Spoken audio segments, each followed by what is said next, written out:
Hi mga friend, it's grocery day. Nandito kami ngayon sa Green Supermarket dito sa Guagua. Siyempre kasama ko si Mrs. upang mamili ng aming pangangailangan sa bahay at mga paninda. Okay, let's start.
Tapos na kami sa day, kaya ito, lilipat muna kami sa ibang grocery para sa ibang kakulangan pa na aming pamibibilhin.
Dito naman tayo ngayon sa Big Save, kung saan namin bibili yung mga kakulangan pang grocery na hindi namin nabili sa Blue.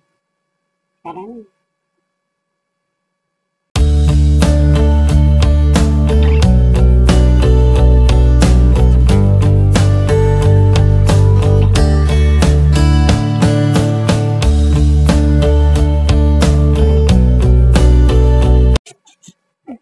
So, tapos na kami mamili, kaya eto, uwi na. Pero bago kami umuwi, dito na kami maglalunch sa KFC dahil lampas ng alas 12.